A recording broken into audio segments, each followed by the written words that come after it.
How the hell do you owe $178,000? There's got to be something I can do to save my business. There's nothing you can do. So I'm obsessed with getting more people to see movies in movie theaters. And I'm just curious if you have a favorite movie theater. Oh, wow. That's crazy. That's a great question. I think my favorite movie theater was the Regal in Rockville, Maryland when I was a kid. It's where I would go to see movies. And I was super poor, like understatement as a child. So I would only get to see a movie maybe once a year if I was lucky. And whenever I did go, it was very fond. I did get to go a little more once I left my house because I had to leave at 17 because it's a whole thing. Mom was like a not sane, really that sane of a person, and my dad was on drugs. It's a whole thing. Anyway, and I moved in with this family that are now like my godparents, actually, Mary Jo and Bernie. And every once in a while, Mary Jo would let me tag along on a date night, and I'm like 17 years old and go watch movies. So it's very, very fond in Rockville, Maryland. Yeah. You have produced, you've done a lot of music. If someone is not familiar with your musical resume, what's like the song or the album you want them starting with? Oh, wow. That's a great question. Thank you. I would probably say my debut album, Under Pressure, because it really talks about a lot of the things that I went through in my life, and just kind of making it out of Section 8 household and food stamps and drug dealers and killers in the household and cooking drugs as a child and like all these things and making it out. It's a really I think it's the album I've been waiting to make my whole life. And obviously, in all the experiences that I had, I got to just kind of relinquish on that first album, Under Pressure. Is there a song on the album that like really you want people starting with, or just track one and go? Man, oh, that's a hard one. I think, yeah, if you were to listen to the title track, Under Pressure, it's 9 minutes. There's like all these musical switch ups. It's pretty fun. But it's also like you build up to get there. So I would say start from beginning to end if you truly want to know my story and where I came from.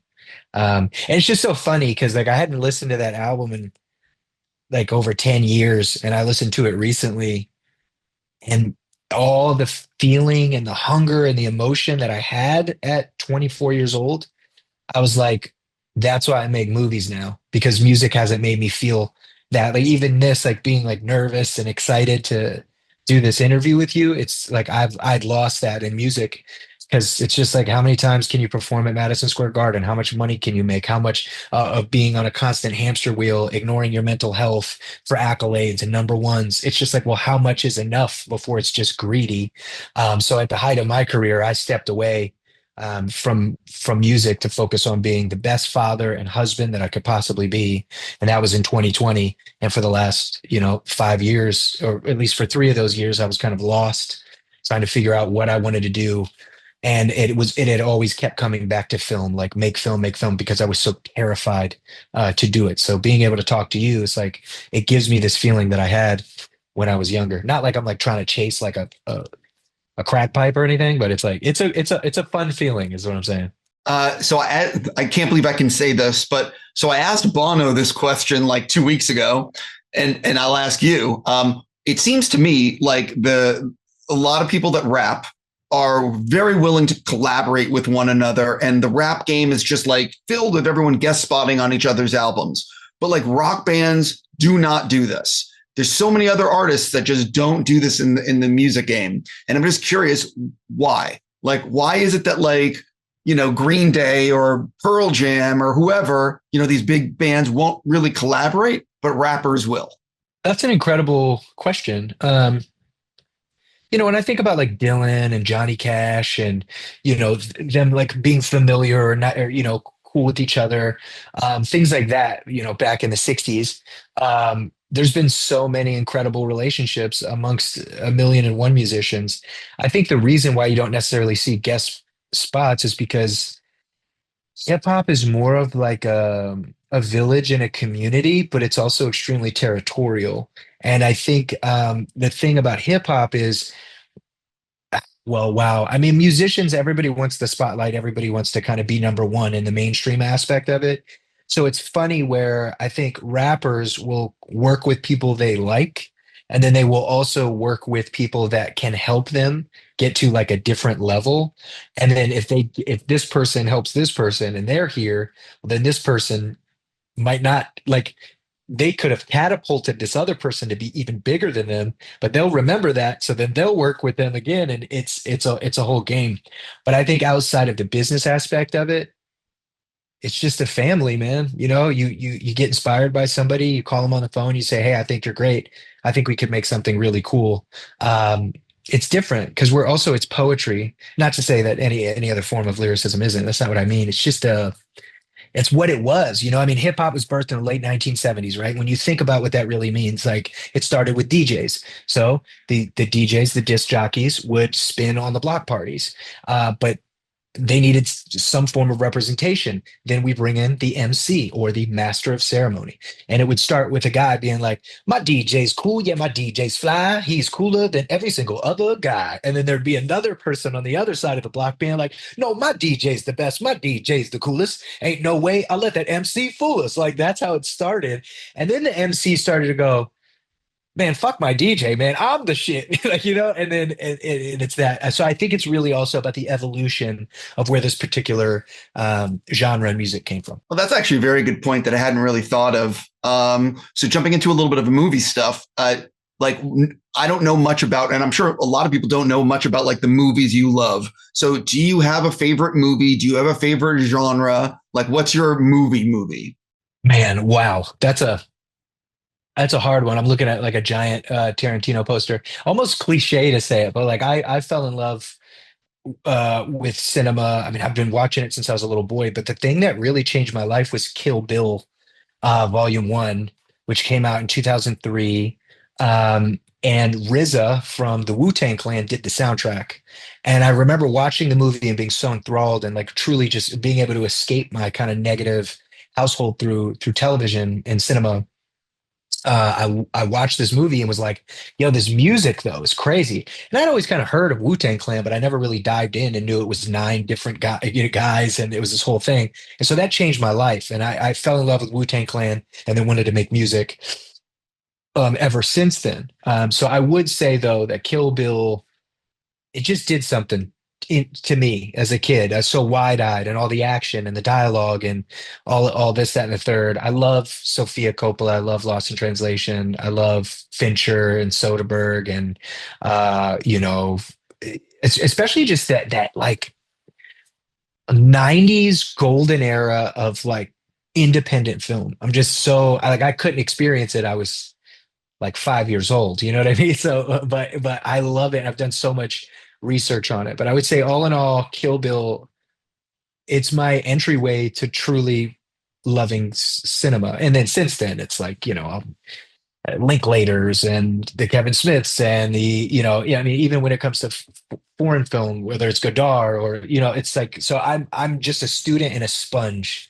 But it all started with Bloody Mayhem and a badass woman with a samurai sword. My favorite film from Cannes this year was Linklater's New Wave, which is the making of Breathless. And it is fantastic. Netflix bought it. It'll be out later this year. So wow, I can't wait. Dude, so good. So you're also a little bit of a gamer. What systems do you have in an emergency? What's the one you grab? Wow. Well, luckily in an emergency, I have this system that's hooked up on the cloud. So I use European PCs through this cloud gaming system where I can basically have a PC anywhere I go, whether it's on my phone and then I just attach a wireless controller or on my laptop, my Mac. But I would say my favorite console is PlayStation. Literally have it tattooed on my hand. Like I love PlayStation. I'm a nerd.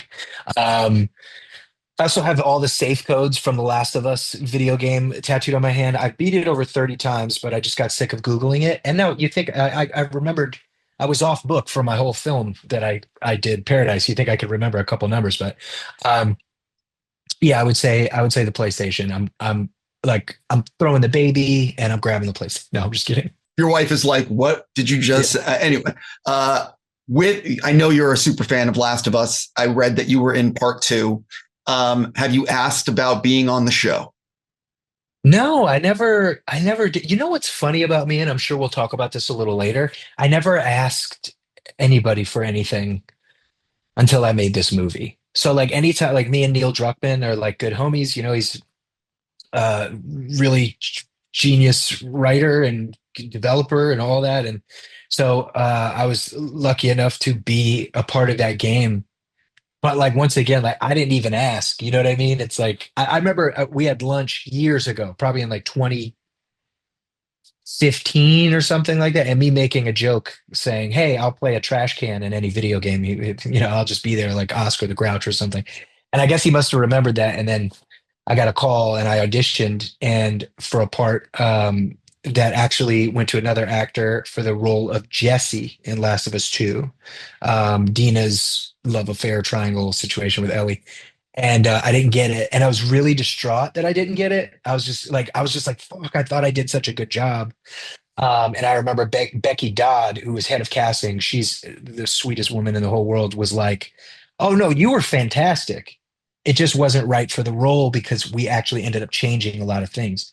And I was like, "Oh wow." And then you start to realize like it's never personal. It's about what's best for the project.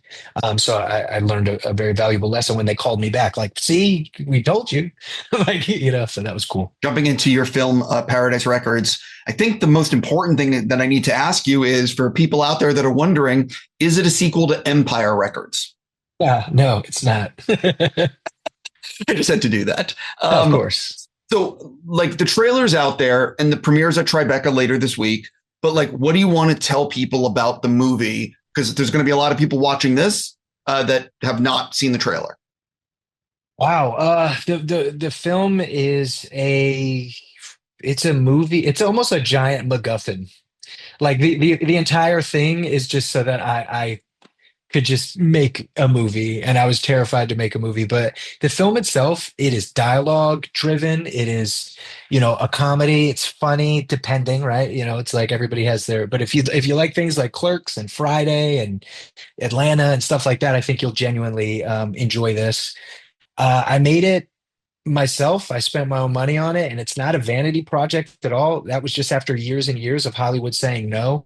Because also imagine, whoever's watching this right now, you're a studio head or an executive, and I walk in after a career of music and go, "Hey, so I got this idea for a script, even though I've never written one before, and I'll write it, and then also I want to direct." The whole movie, even though I never directed anything, and I want to star in it, even though I've never really acted in anything. Oh, by the way, I want my best friend to play the role. He's never acted in anything before. And I want you to give me millions and millions of dollars. And I want full creative control and final cut or fuck off. They're going to be like, get the hell out of here. So when I made this, it was not about money. I've been blessed and lucky enough to make it out of where I came from. And I'm financially good. This is about the art, and this is about making people laugh and bringing us all together. And blood and bullets as well. So that's just I just love film from the bottom of my heart. And I think what you can expect is, if you like the films I've been referencing, a really fun, good time, something that doesn't take itself too seriously. And for me, I think is probably, as Kevin Smith put it, and we'll get there, the best entry point that I could have possibly done regarding a specific genre of film and going into this new space. So Seth MacFarlane and Kevin Smith are key people to make this thing happen. Talk a little bit about your relationship with both and how they were integral in pushing you forward. Wow. Okay. Love that. It's funny. There's another one. So my three signatures to be a part of the DGA as a director are J.J. Abrams, Seth MacFarlane, and Kevin Smith. It actually starts 10 years ago with J.J. Abrams, and I'll try not, because this story in and of itself would be so fucking long.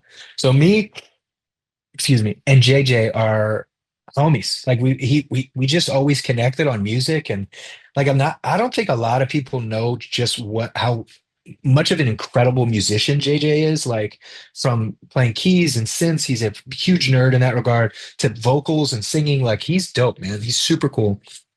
And we just kind of bonded over music, and then my love and nerddom for cinema.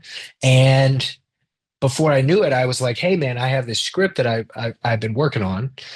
And he was like, "Oh, really?" And I was like, "Yeah, I just want some advice. Like, what do you think I should do?" Because once again, this goes back to how we started the interview. I'd never asked anybody for anything. I was very terrified. But I was like, "Can you give me advice?" He goes, "I advise you give me the script."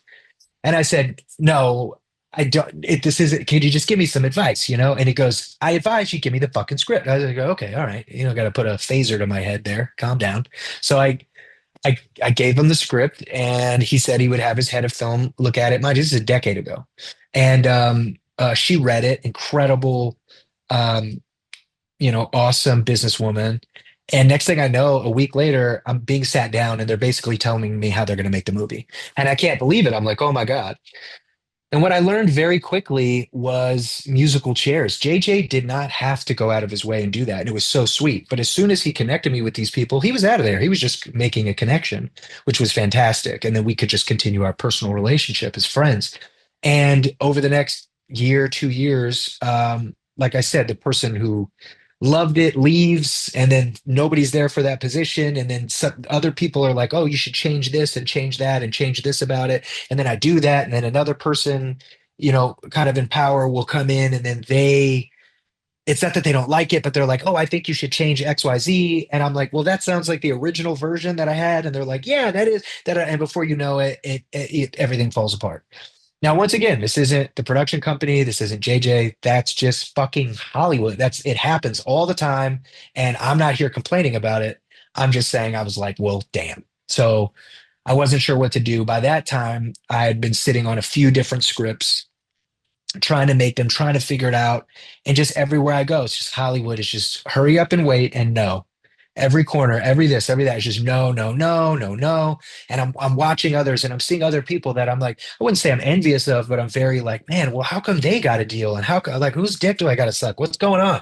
You know what I mean? And um I just kind of accepted one day that it just wasn't for me. And this was also around the time when, or it wasn't going to happen for me. This was also around the time of me kind of stepping back from music to focus on being a father and a husband. And in that time, a lot of soul searching, a lot of scotch, a lot of just being kind of unsure of what my future was going to hold. Um, and then me and Seth MacFarlane randomly become friends. So trust me, it's a good story. I'm going to be telling this story the rest of my life. And me and Seth are friends because I'm a giant nerd and love Star Trek and shit. And then he did the Orville, and I was a huge fan. And I even titled a song the Orville and like shout out like characters from it. I'm just really a nerd. And so he finds out about this. Before I know it, we become friendly. Before I know it, he's on a song of mine because he has, an incredible voice, very, classic crooner, Sinatra vibes. And before I know it, now we're doing a whole album. So we're doing an album currently right now where he sings 17 classic Sinatra and songs of the time. And then I chop them up on my MPC, my beat machine. And it's this kind of half crooning, half hip hop, explorative, fun album. And I'm at Seth's house one night getting lit. And we're just talking about cinema and everything. We're talking about Lawrence of Arabia and fucking Ben-Hur and Citizen Kane and Orson Welles and what he did with World of Worlds and he's just like, how the hell do you know about all that, kid? And I'm just like, because I love this shit. You know what I mean? He's like, yeah, but you're too young to know about that. And I'm like, no, not if you're a sponge, not if you're a student, not if you want to learn. And all night I'm just making references, bing, bam, boom. It's like, I don't know. I mean, you name the movie, we talk about it. It's like The Fifth Element comes up, and I'm like, I don't want one position, I want all positions. Like, I'm just like telling him about how much I love cinema. And he goes, have you ever thought about making a movie? And I'm like, yeah, all the time. And he's like, well, why don't you do it? And then I tell him what I told you. And he goes, well, fuck that. You're rich. Just use your own money. And I'm like, damn, Seth MacFarlane's, that's crazy. And I'm like, you know what? You're right. He goes, how much you got? I said, X amount. He goes, oh, okay, cool. We'll take, a few $1,000,000, put it in, go make a movie. And I'm like, hell yeah, man. If Seth is telling me this has got to happen. So I wake up the next day hungover, like, fuck no, that's not happening. I'm not making a movie. That is ridiculous. I let it go. I leave it. I leave it be because I'm terrified deep down. And not even a week later, Kevin Smith calls me. Long story short, me and Kevin became homies. We vibed over mental health and just being regular dudes who love film and media and art. And he calls me and he goes, "Hey kid, I got a part for you in my next movie." And I go, "Why do you sound like that?" No, I'm just kidding. I go, are you joking? And I can't believe it. It's like, what? I'm going to be in a Kevin Smith movie. And next thing I know, like a couple weeks go by, I'm in a blue spandex leotard on a spaceship opposite Diedrich Bader. First time I was ever in a film. And Kevin's kind of taken aback by it. It was in his last film, the 4:30 movie. He's like, "You take direction well, you can act well." He's like, I want to see you later tonight." I was like, "Okay." He's like, "Yeah, come over to my house. I want to talk to you." I was like, "Cool. As long as there's no like weird robe situation going on, I'll be there." So I show up, and he's just smoking joints, and we're just talking. And he's like, "You're pretty fucking good at this, kid. What are you doing about that?" And I'm like, "What are you talking about?" And he goes, "Acting. Do you want to act?" And I tell him the whole story, same thing I told you. And he goes, "Well, fuck that." And I say, "I mean, I'm sitting on 8 scripts by this point." And he's like, "Really?" And yeah, I got one about a homeless comedian who sells jokes on Venice for $1. I got this, I got that. And then I go, "And I got one that takes place in a record store." And he goes, "A record store?" I say, "Yeah." He says, "One location?" I said, "Pretty much." He goes, "It's a comedy?" I said, "Yeah." He goes, "That's the fucking one. Go make that movie." And I'm like, "Wait a second. Like, what are you talking about?" And he goes, "How much money do you have?" And I say X amount. And he says, "Just take a couple fucking $1 million and go make a movie." And before I know it, he goes, I'm like, "But who would I call? What would I do?" He goes, "I got producers. They're super honest. They're either going to like it or they're not. But that's the best I can do." He goes, "And, put me in your movie. Call people. Don't be afraid." Well, two things happened. His producers loved it. My producers now, which is really crazy, Liz Destro and Jordan Monsanto, who really believed in me and believed in the script. Um, he goes, "Call your friends." And I'm like, "No, I can't do that. And this is very important." I'm like, I can never use anybody." And he goes, "Fuck that, use them." And I'm like, "But I want people to know my heart." And he's like, "Bob, anybody who shakes your hand in 5 minutes, they know your heart. You're talking about friends you've known forever, Joseph Gordon-Levitt or this person, or whatever." He's like, "Just call them. They're called players for a reason. They want to play. And the worst case, they say no." And when he said it, it just hit me in a crazy way. And I left his house that night and immediately called my wife in the car and I'm crying. And she's like, "What's wrong? What's wrong?" And I'm like, "I'm going to make a fucking movie. Oh my God." She goes, "Well, why do you sound all terrified about it?" And I go, "Well, because I'm going to spend millions and millions of our dollars. What if I lose it?" And she goes, "We'll be fine. What are you talking about?" And I'm like, "Yeah, but what if I do it 6 times?" Right? And she's like in pursuit of this dream. And she says the most epic shit ever. She goes, "Even if you did it 6 times and we lost all our money and had to sell our home and our cars and Louis Vuitton and diamonds and all the shit that doesn't matter." She said this. She goes, "We move into a humble home, live the rest of our lives with our 2 kids who will never need for anything.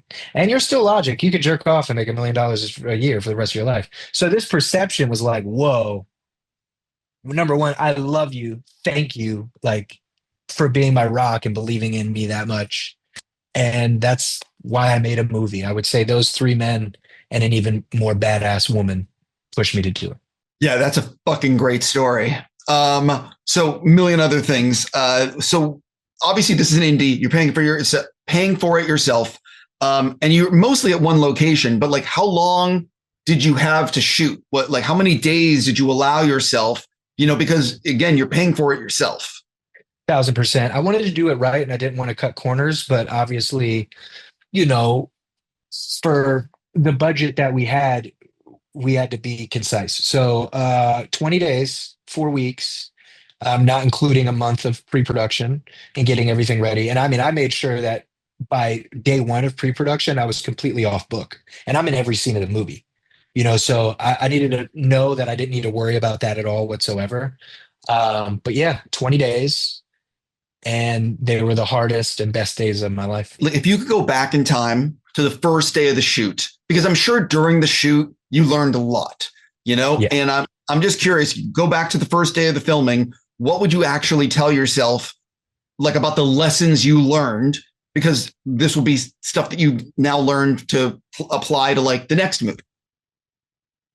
Yeah, it's such a great question, and I don't mean to sound like an asshole with this answer I'm about to give you. I would just go to that dude a year ago and say, you did your homework. That's what I would say. Because I called everybody and their baby mama's cousin's auntie sister to get information. I read David Mamet and Sidney Lumet and John Badham. I even emailed John Badham. I hit Ron Howard. I called JJ and said, please give me advice, and literally created this, like, the book of JJ, the book of like every director. Like, I asked for everything. I mean, JJ's number one advice, he goes, this is the most important thing, so we'll start here, is have fun.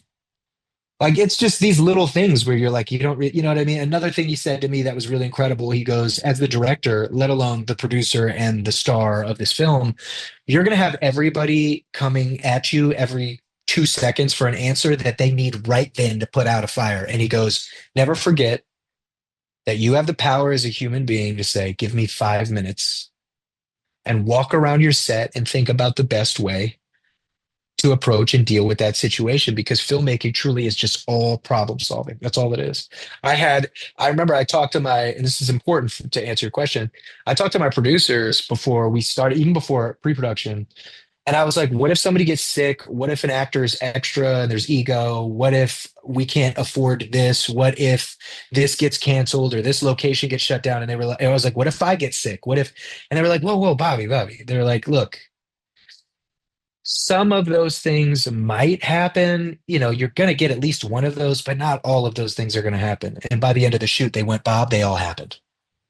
They went, all those things happened, every single thing. And you did it, you did it. So once again, it's not like I'm sitting here just like jerking myself off, but I am very proud of myself. I think sometimes we can mistake confidence as arrogance or this, that, and the third. And I really don't give a shit. If somebody doesn't have enough self-esteem to see me with such a thing and think I'm an asshole, that's their problem. I would go back on the first day of set and go, you did your fucking homework, man. Yeah. So I know a lot of directors, and they've all told me, like, after a shoot, because it's so much work and it's so much stress, that like right after they wrap, like so many people get sick for a week or two because they've just been riding the adrenaline train, especially if you're shooting for like 80 days or 60 days, like it's an intense amount of work, especially if you're also acting in every scene and you're producing and all of it. yeah, I definitely used to get sick a lot after tours, when I would go on tour. With this specific, it was different. I made sure I didn't drink a lot, barely anything, honestly. I made sure I was eating right and getting the sleep that I needed. I knew I had to be the best me that I could possibly be. And surprisingly, I did not get sick. It was so weird. I was expecting it. I was like, it's going to happen. It's going to happen. It's going to happen. It's going to happen. And I didn't get sick. I didn't get sick after. It was just really weird. I was going to say you got very lucky, but let's move on to something else, because I think what's really cool is you're obviously very influenced by Kevin Smith. You clearly love his work. You're friends with the dude, and then you had him edit this movie. So talk a little bit about what it's like to have a mentor, a friend, and someone who co-starred in the movie as your editor. Man, that was really special. I don't know what it is. This, like, Kevin, what's the worst thing you could say about him? He talks a lot. You know what I mean? It's like he's a really good human being. And to just see some dude with a dream and go, no, you can do it. And you literally have the tools. And however I can be there to help you, I will. Like, this dude took a month, 2 months of his life to help me with my dream, and I will forever be grateful. And he asked me, he was like, hey, you want me to edit the film? And I was like, what? Really? He's never edited any other person's film in his career. And I'm just like, why? And he goes, because it's funny and you're cool. Like, it's not that deep. You know what I mean? And I'm like, oh my gosh. So yeah, I was telling my wife this the other day. I just watched him. I guess I forgot I had seen it before, but him doing the Criterion Closet and like all his picks. Um, Also, like, whoever edited that and got it down to 5 minutes because I'm sure his director's cut's like 4 hours of him just talking until everybody in the audience leaves. While you're taking that sip, I love Kevin, but sometimes like I've interviewed him before. And like the joke is I'll ask him a question or you'll ask him a question. And then 20 minutes later, he's still going. You know, it's funny, and we'll get back to this, but I went to go to the dog mode premiere for the re-release, and at the end he did this Q&A, right? And the first person comes up and they introduce themselves, and then Kevin just goes on, and I'm not joking, 40 minutes. And at the end of it, oh, but it was a great 40 minutes. I mean, I learned you hear stories you've never heard before and all this other shit. It was great. And then he goes, "So I hope that answers your question." And the first person says, "Oh no, I didn't ask my question yet." Which I just thought was it's just classic Kevin Smith. So suffice to say, he did not have to edit my movie, and but he believed in me. And I think it was like I had a lot of those people on my set. I had a lot of those people help me make this movie what it is. And I'm just very lucky and honored, and I don't take it for granted. And every instance I get to shout out my producers or actors or my first AD, Kevin Brown, who's like, for me, I think it's a joke where it's kind of like the first AD is the real director in every movie ever. Like they keep everybody on their shit. I just love screaming everybody else's name from the mountaintop because why not? We're a family. And yeah, Kevin edited the movie, and I can't believe it. Yeah, I'm curious though, if you could talk a little bit about the collaboration in the editing room. Like the movie, I think the movie is like 90 minutes. I forget. It's just over. It's like an hour 40. Yeah. So my question is, did you have like a much longer cut in the edit? Like, you know what I mean? Like, did you have one that was two something and you guys had to bring it down? Or because of Kevin's experience editing his own movies, was he able to sort of like, he knew where to cut early on? 1,000%. The original cut was almost 2 hours and 50 minutes. So we had that much stuff that we did. And that's where I definitely learned a lot. I learned a lot as far as like, now working on my next film and the script and like what needs to be there and what doesn't. And oh, you don't need to say the same thing twice. You're kind of doing like even just allowing yourself to like once you have the art to just begin to edit before you're even there, and trimming as much fat as you possibly can.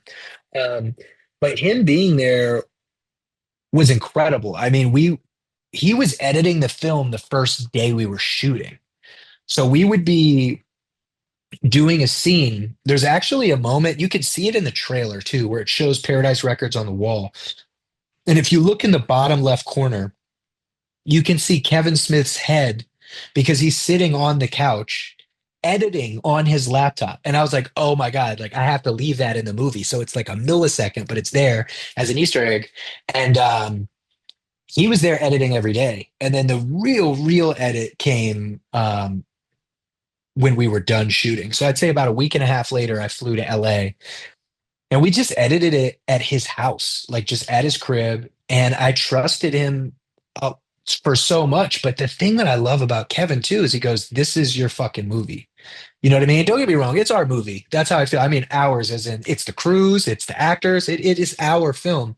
But he's like, "You paid for it. It's your fucking movie. You directed it. So like, if you don't like something, don't be scared to tell me that." And I really appreciated that. And there was a couple times I wouldn't even say we butted heads, but where I'm like, "No, I really want it this way. Let's do it." He goes, "No fucking problem." That was very rare though, because we were always very on the same page, or I would also defer to him. And that's my thing. It's like, I'm the director, he's the editor. I'm not going to try to, that's how I feel about my first AD, about a camera operator, about my cinematographer. I'm not here to tell them how to do their job.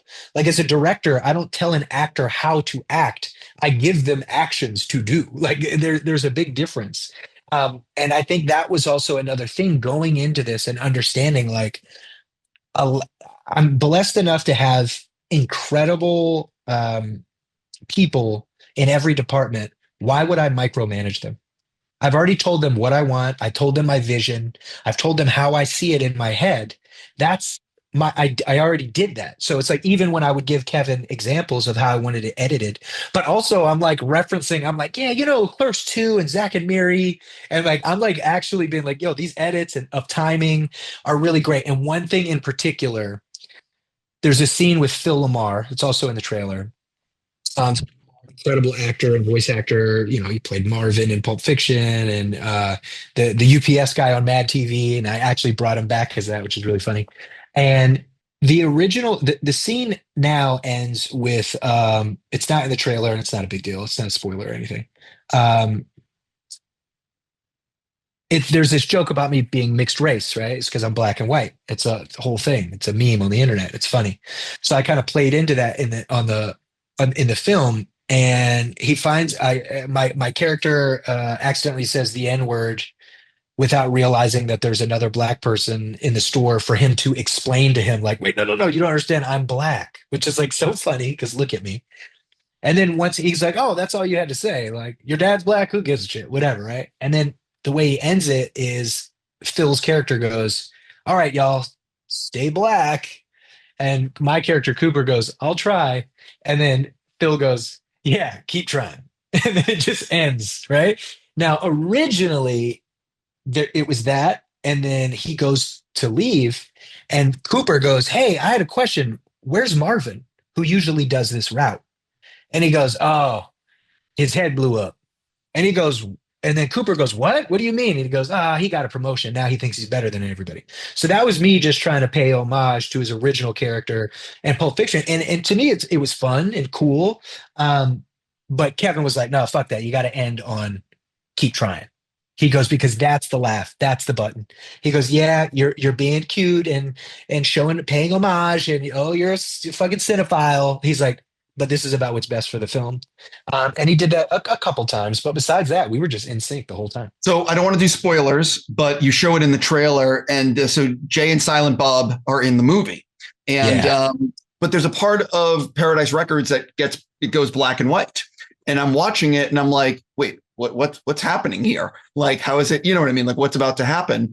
And obviously, it leads to Jay and Silent Bob. Talk a little bit about while I was watching it, I was wondering how much is this your script, and how much when you're playing with those characters are you sort of bouncing off Kevin and being like, these are your characters. Like, do you want to do the dial? You know what I mean? Like, what is that like? Love that. I love that you asked this question because I was going to say I wrote all of it. And Kevin goes, "You're the only person ever who has written Jay and Silent Bob dialogue ever."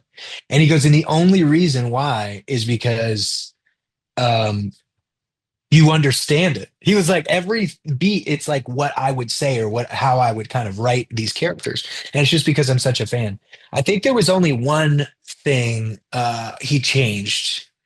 Um, and it was just like a joke. It was like a preference of words, and he was just like, "I feel more comfortable saying, having Jay just say this one line like this instead." Like it wasn't a really big deal. But I love that you also noted the transition because for me, it's not just like, "Oh yeah, it's just a bunch of black and white guy jokes and da da da." No, it's like, before this scene begins, we do a true one take where, excuse me, it ends with Cooper and his cousin Tremaine, after having had an argument, they're making up.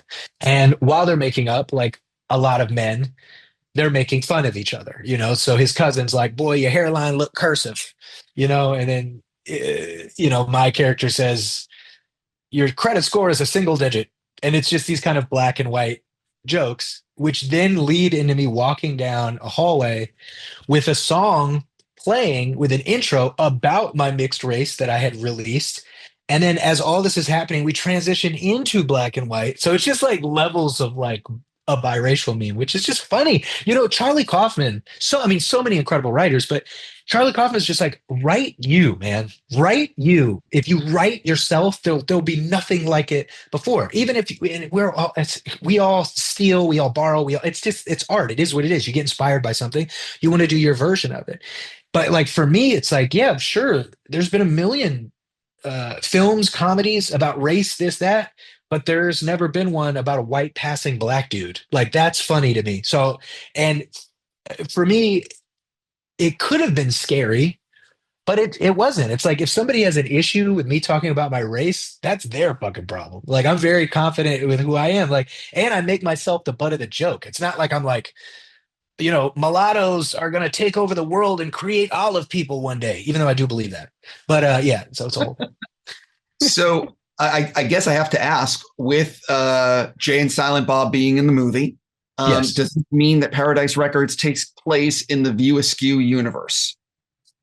So funny that you say that because I think it takes place in the Bobby Boy View Askew universe, and something happened with the time space continuum that just like linked it all together. So I guess they it's like interconnecting. Obviously, you and Kevin edit. You finish the movie. Then are you showing it to friends and family? Are you showing it to certain people for feedback? Like, what did you learn showing it to people that maybe impacted the finished film? Wow. Thank you for being prepared. I've been doing a lot. I've done a lot of music interviews, and they're just like, "Yeah, so what's up with the album?" And I'm like, "Yo, calm down. All right." Yeah, but yeah, it's a different thing when you're talking to people that cover movies. Exactly. I love Yeah. it. I love the attention to detail, and it's about the art. That's what I love. Um, Immediately. So I went to Kevin's house, and like, because once again, he was editing on set. So we just had the whole movie basically there. And then it was time to just cut the fat, make it exactly as we wanted it. I would say probably 2 days after the official edit began in post, we did a screening for friends and family, and there was like 45 people there. And I have to pause you there. When you yeah. show it in that version, like the music's probably not there. Like it's probably in much, much rougher shape. So it's like a real test screening. Yeah. We have had a lot of music though, because I did the music. So just even another side note, like I originally wanted to use, I won't say, I'll tell you another time, but I wanted to use a song, classic 90s, awesome, fun song that Cooper dances to in the beginning, kind of showing you that he's living in his record store because he's not making a lot of money, right? And so I I had this song, and it was going to be like $250,000 for one song. And I'm like, yo, that's crazy because this is all my money. And I'm like, I want this money on the screen. I don't want it there. And then I just got the idea where I was like, well, shit, why don't I just use all this music that I have that's like unreleased? Because I have indie music. I just released a single called Bad Motherfucker, showing the behind the scenes of, the filming process of all of this. And anyway, so a lot of the music was there. We had our LUT. The color was pretty solid. There was no sound yet. We hadn't gone to Skywalker Ranch Flex. Oh my God, that was crazy. Um, Shout out my boy. Pause. Skywalker Ranch has a gift store. So what did you buy when you were there? A lot of shit. I bought the store, dude. I bought pens and notepads and hats. And like, I was like, oh, I'm going to be wearing this. I'm going to be like old at like a retirement home. Like, I remember when like that. Yeah, I was buying shit for my friends. And like, I don't, it was a whole thing. So anyway. Sorry, I had to ask. Oh no, 1,000%. They saw a really solid version. I would say quality wise, we were already at about 60%, like just of like this is what it's going to be. I mean, to the point where like in the edit, Kevin was even adding his own sound effects. So it was like really cool. Like, yeah, if a door's shut or a nail rips or XYZ, like he's so into it, man. And so we played it for these people. And the cool thing about this is like I think it was just shot so well, and the crew did such an incredible job. And then with Kevin's edit, like you were still get lost, with the exception of maybe like a bullet in someone's face that wasn't there because of VFX or this or XYZ. But yeah, so we showed it to this crew, and here's the thing: I love notes. A lot of people hate notes. I love notes. I remember sitting down with my producers after they had read their first pass of Paradise Records, and they were like, Bob, we have notes. And I was like, yeah, let's do it. And they were like, you want notes? I was like, hell yeah, I want notes. And they were like, Bob, nobody wants notes. I was like, I want notes. Because at the end of the day, I don't have to use whatever I don't want. You know what I mean? I'm in charge. This is my thing. But here's the other thing where it's like, once again, I love to share the spotlight. I love to talk about others. But it's like, if your notes are good, they're only going to make me look like more of a genius anyway. And then we all win. And so it's like, what is this thing? But I think some artists are like, no, it's all me. This is everything me. And I'm like, bro, it just, that's why I wrote a book. I wrote a book that it's a novel. And even me sitting down and writing this whole book called Supermarket, you still have an editor. You still have people that need to be a part of this. So we're like, give us all the fucking notes. And you had like 45 people. This person says something that blows your mind. This person says something where you're like, did we watch the same movie? Did you not understand where that money came from or this or that or da da? And to see all these different people, and then some people agreeing, some people disagreeing, and you're just sitting back like celebrity deathmatch, just like watching them go. And it's so fun. But everybody's there to help you because everybody in the room you trust, whether they're seasoned vet. I mean, I had Oscar winners in the fucking room watching this movie. You know what I mean? And that was just the first time. And then me and Kevin, we went 3, 4 days, 5 days after that of edits. And then we went back.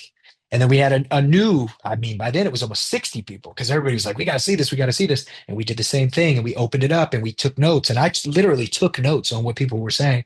And then we went back and we made a version of the film that we were both very happy with. But most importantly, I was happy with, after spending all that time and money and effort on it.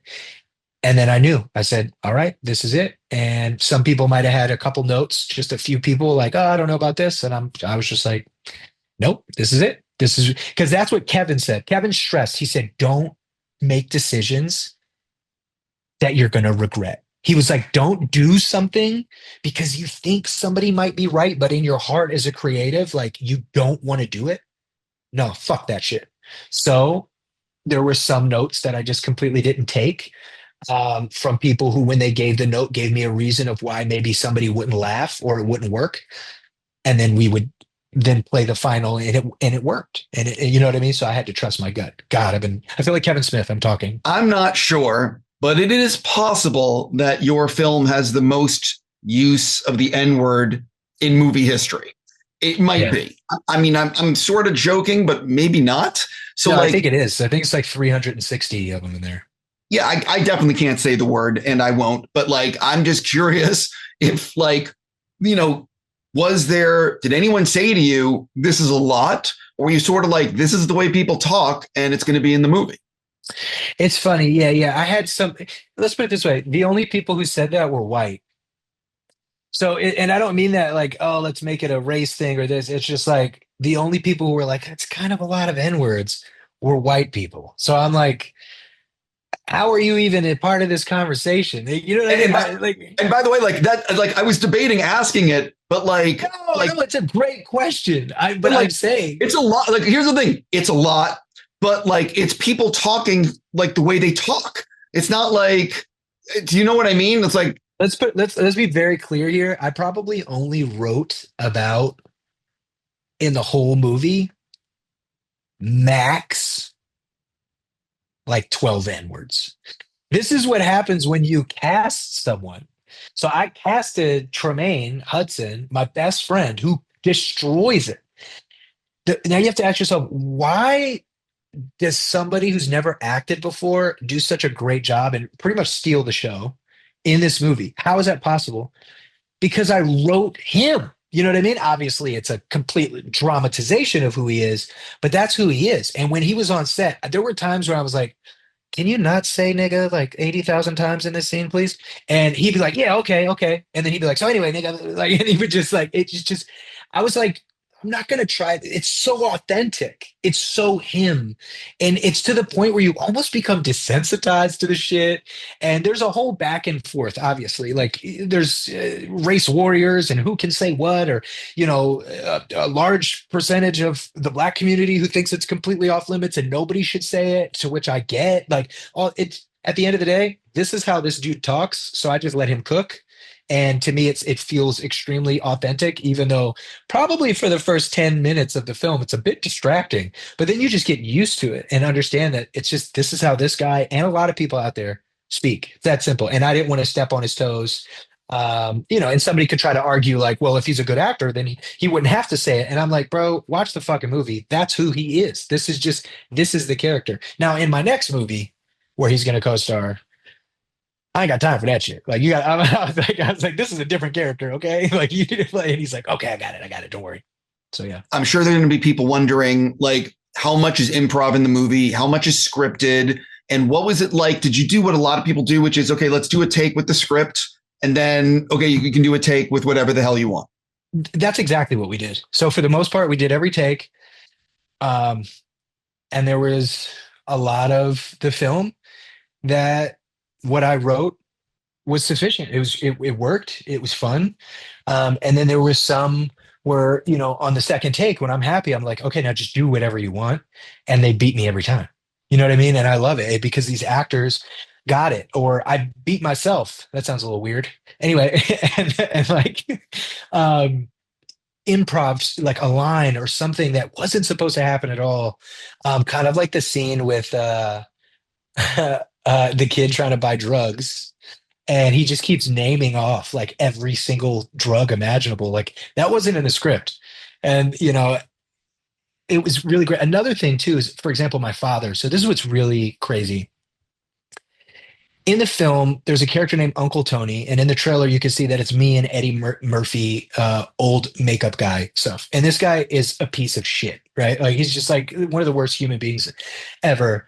And I originally modeled him after my father, who there was a time when he was a piece of shit, and sometimes honestly can still be, but whatever. And so I was going to make him, I was in this movie, I was just going to swap it and make Cooper's mother black so that I could play Cooper's dad and then have that moment. And then a buddy of mine, Juicy J, who's a musician, was like, yo, you should have your dad play your dad. And I'm like, why? And he goes, for two reasons. He goes, the most important reason is your dad is fucking hilarious. Like he's a character, like he's wild. He should be in your movie. And I think you'll look back and really like be happy that you did that. Me and my dad, we're always on the outs. Like my dad just recently asked me for $1 million so he could build a house for his band and make a studio. And like, it's suffice. And he was never there for me growing up. It's a lot, but you know what? This isn't Maury. So I'll save that for another time. So anyway, that is pretty crazy though. oh, you don't even know. I'm not even gonna get there. Okay, so it's like I just he's like I need a car. So I buy him a new truck, and then he crashes the truck and completely totals the truck, and somehow it's my fault. And he's like, I need another car. Let's go. I'm like, that's my dad. So I created this white version of my father, and Juicy's like, number one, he's a character. Number two, you're just any kind of stigma that you had to deal with regarding your race, like in music or people not understanding or this. He's like, bro, your dad being in the movie, it's like, what can anybody say? What can anybody try to say that you can or can't say as a writer being, mixed race and this? It's just like, what? It's his dad's right there. Shut up. Like there's other things to talk about in life right now. So the thing is when my dad, when Juicy J was like, you should do that on 48 hours notice, I had to ditch an entire prepared scene between Uncle Tony, old me, and young Cooper that was completely memorized. And I was off book and I had both sides, which is already a difficult thing to play for timing, especially comedically, and then just wing it. So like pretty much everything you see Uncle Tony saying and Cooper saying, for the most part, a lot of it is just improv that I was like in makeup for fucking 4 hours, and then I filmed 8 hours, and then get out of that makeup and then go have to be this guy and remember and look at the dailies and everything, and then okay, sit in my spot and then remember full on conversations that were all improv, including the timing. So I would like be writing seconds down, and while I'm in makeup going over exactly how I'm going to do this. And then my dad comes in for real to play Cooper's father. Absolutely no script. I fly my dad in. He's like, how much am I getting paid? Like this is my dad's questions. Like, oh, anyway. And so what can I say? I'm a kid with trauma. It is what it is. So it was the only day that I brought in two cameras. So the whole film we did on one camera. And I brought in two because he's 70 years old and he's not going to remember shit. So not only was I acting, I'm directing him at the same time and giving him lines to say at the same time, intercut between two. So suffice to say, there was a lot of improv, not to mention that one of my people got COVID and then, well, no, that's another story. This other person got sick. They flew in and were supposed to be there. So let's put it this way. Bobby Lee, his original character was supposed to be Ming Wang, who was Mike Hawk. So Mike Hawk is a rival retailer in the town of Bend in the movie, and yeah, and but that character didn't exist. That was supposed to be played by Bobby Lee, and it was just going to be funny and completely different. But Bobby Lee was sick in the hotel. He flew because he was so determined, and I was like, there's no fucking way I'm letting you on my set sick. Like I loved his determination, but I was like, I got to keep everybody safe, right? So I don't know what I'm gonna do. And once again, what did Kevin say? Ask your friends, just ask. So I call Martin Starr, and I'm like, hey, can you get to Portland in 8 hours? And also, I'm gonna completely rewrite like a whole new thing, and you're gonna have to memorize it on the spot, on the flight, and all. And he was like, yeah, he's like this. Yeah, sure. Okay. I guess that's Martin. And so he comes and he crushes it. Not to mention, there was this whole other day that got completely fucked up just due to scheduling and timing and people not being able to make it. So we had like a whole free day, like of nothing. And I'm like, what the fuck are we going to shoot? And then a buddy of mine introduces me to David Krumholtz and Kevin Corrigan, who are homies, and they all like, oh, and they know Martin, and it's like all this shit. And I say, hey, I got this outline about two mobsters talking about how much one of them hates The Godfather. Go, like, can you do it? And then they just, it's so there was a lot of improv for sure, but it was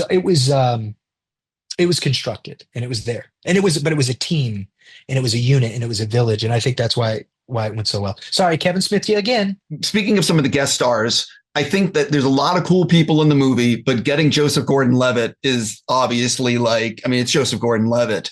So talk a little bit, and he also plays the negotiator, and I can't say anything because but like, let's just say it's a very good role.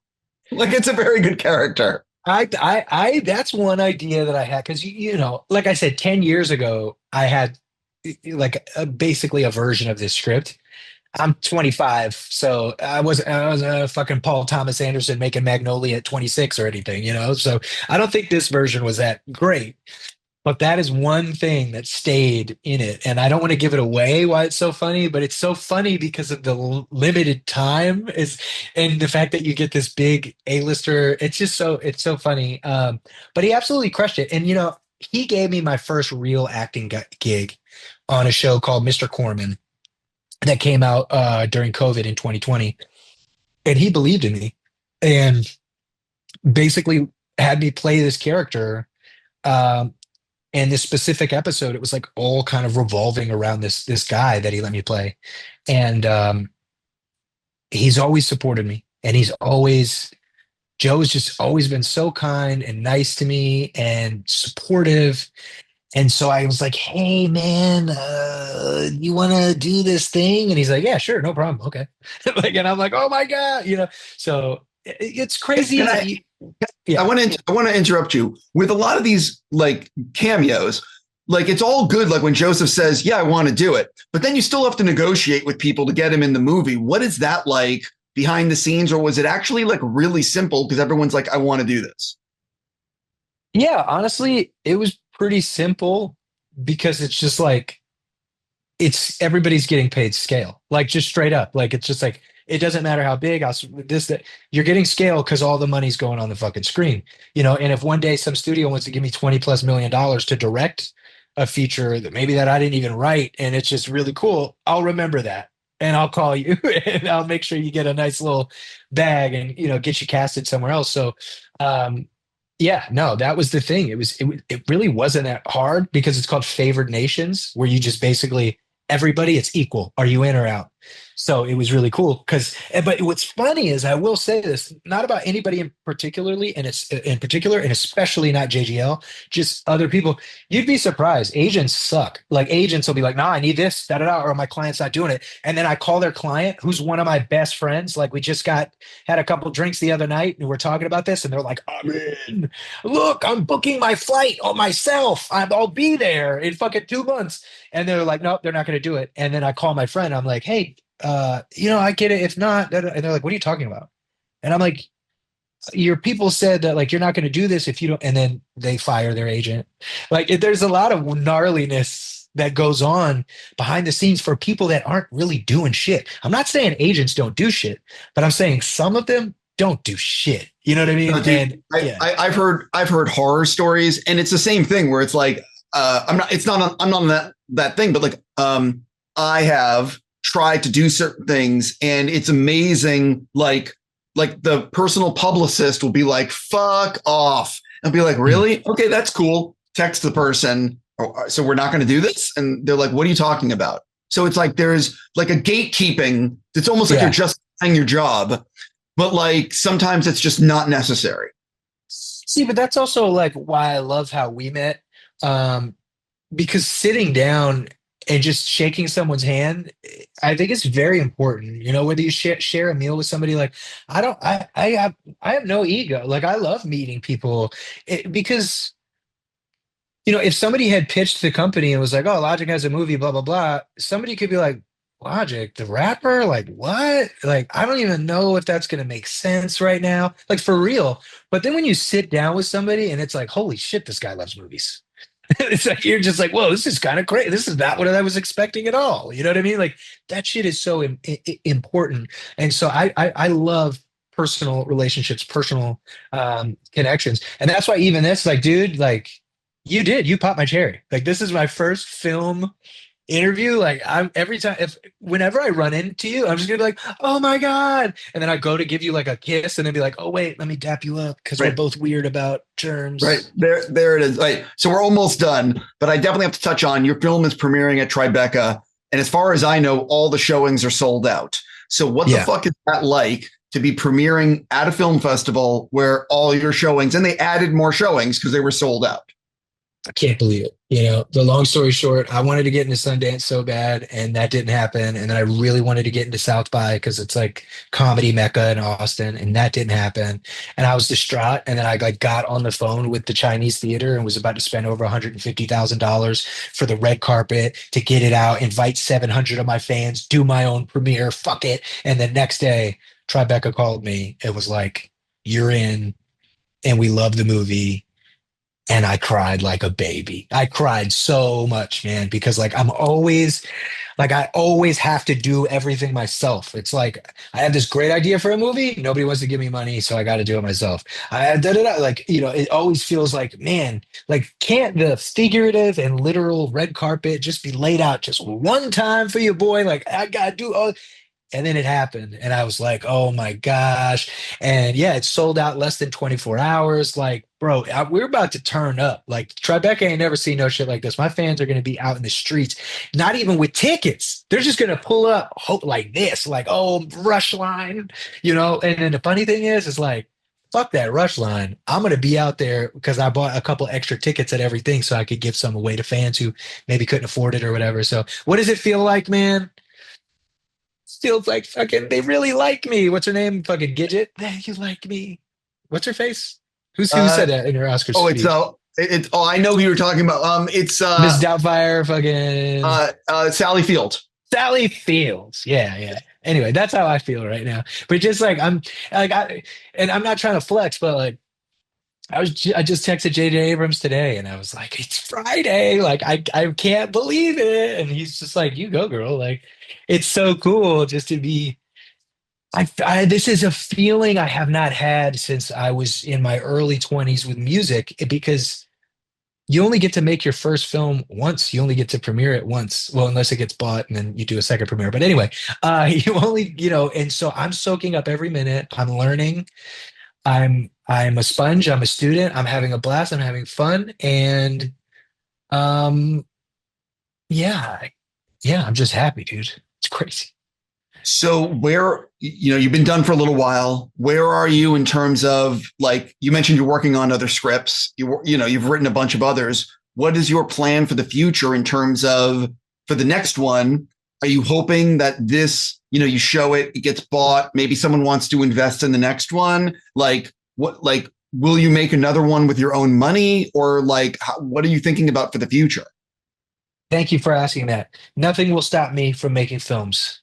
I'm going to make movies and I'm going to do it my way, and I will have full creative control and final cut, or you can eat my ass. This is my mentality because we as creatives and artists are told no, and this is why, and XYZ. Fuck that shit. Because if you don't want to give me the money, I'll just go do it myself and then I will sell it or make money from it. And that's not arrogance. That's fuck you for telling me no so long that I thought I couldn't do it, and then woke up one day after Kevin Smith spit in my face and was like, do this.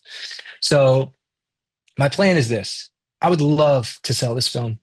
I would love to. The dream would be like a giant streamer who overpays, and you know what I mean? And I have all the eyes in the world. That would be great. That's what I would like. If somebody wants to try to pay me what I made for it or just over what I made for it, I'm not going to sell it to them, because my plan is to, if it is not bought at what I want, I'm going to go tour the movie myself. I'm going to partner with theaters, do almost like a private tour, not really, but literally I will go tour, do 20, 30 cities, 1 to 2 showings a day, solid ticket price. So it'll be expensive, but not crazy. It's not gonna be like insane, because it'll also come with, VIP packages, Q&As for everybody when we're there. Kevin Smith, I'll talk for 40 minutes before somebody even asks their first question. Um, being able to, fans being able to walk a red carpet at every spot, taking photographs, having fun, merchandise. And I'll do that for 20 to 30 cities before an official theatrical release. If I do that, what I'll do is I'll probably partner with somebody who could put money in P&A, right, for legitimate marketing, and then do a theatrical release while pre-sale, SVOD, and video on demand and iTunes and all that shit. And my fans will show out. I mean, clearly, it's like if Tribeca sold out in less than 24 hours, imagine this film. And then after a legitimate theatrical release, then do the digital release and sell that. And then after that, do Blu-rays, VHSs, like just all this crazy shit. And then sell foreign rights. Like, bro, I'll make it. I'm gonna make millions and millions of fucking dollars. I'm gonna make what I made. I'll make more than what I spent the money on the movie if I don't sell it to somebody else. So that's why it's like whoever's going to buy it. For me, it's not arrogance. It's not this. It's not about the money. It's about making sure that the right people see it, the right eyes, the right audience, with a partner that believes in me and what I can also do next. To which I will then say, yeah, my next film. I got people who want to give me money right now. So I'm going to go make another movie, which is great. Wait, so did you line up financing for the next one? Yes. First of all, that's fucking awesome. I'm very happy for you. Thank you. I appreciate it. Well, it's funny because it's like next ones. So it's like I have my next one that I want to do, and all these are like under $10 million. Like I don't want to do, I'm not the guy who's like, oh, I want to go like make Planet of the Apes in space with like, no, man. I just want to make tell dope stories. So, things I've never really seen told from my perspective as an auteur. I sound like a douchebag using that word, but it is what it is. And do dope shit with people who get it and who understand it.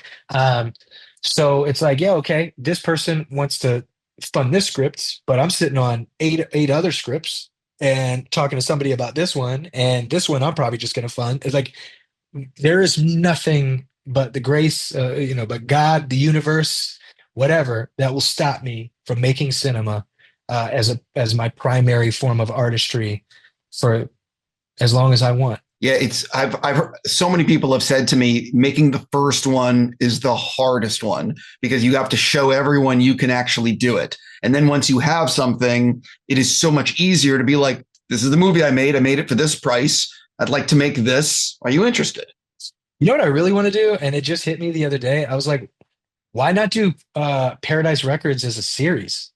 Like, it's so funny. It takes place in this one location. I could call all my homies, get new guest stars, get other people to direct.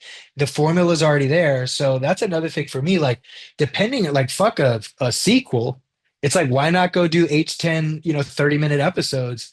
And that's another thing I might say, fuck it. And pay that, maybe I pay for it if I need to, but it doesn't matter. It's just like, this is what, like, all the years of like growing up broke and then coming into money, busting my ass, sacrificing my physical and mental health, and falling and spiraling through depression, albeit functional, and then waking up to discover the power of the word no. No, I don't want to do that, or to know your value as a human being, and I know what it is, and I'm just going to make dope shit, and nobody's going to stop me. And I do know though that I have a cheat code, which is money. But I worked really hard for that fucking money, and I'm going to use it to reinvest in myself. Damn it. Yeah, I mean, it is really nice though that all of the stuff you did has led you to having a smile on your face now. You know what I mean? Like Yeah. where you're just like, you definitely feel very energized in terms of like, you know what you want to do. And you're in that unique position where it's like, fuck it, I can spend my own money. Yeah, if I have to, but everybody I'm talking to now is like, you'll never have to spend another dime. And that just makes me happy. I feel like people are like more confident in me. Like if you sense anything like this confidence, it's like fucking Kanye West on his second album, pre-anti-Semitism, ready to fuck shit up. Like that's me, like my energy. That's a joke, but I'm also dead serious. Like No, Kanye believed in himself more than anybody. You know what I mean? Like that, having that is important. yeah, I don't want to open the door on Kanye, but it's a huge disappointment. It's a joke. Yeah. Let's not Yeah. take it there. I don't even want to. Like, but listen, last thing for you, like there are a lot of people that are music fans of yours. Yeah. I was going to make a joke, but the joke I was going to make was, so you retired before, you're going to retire again. I'm joking. Yeah. But for music fans, do you have like a plan for releasing music while you're a filmmaker, or is it going to be like a complete, I just am going to be making movies and music will be maybe just I do soundtracks for my movies? It's such a great question.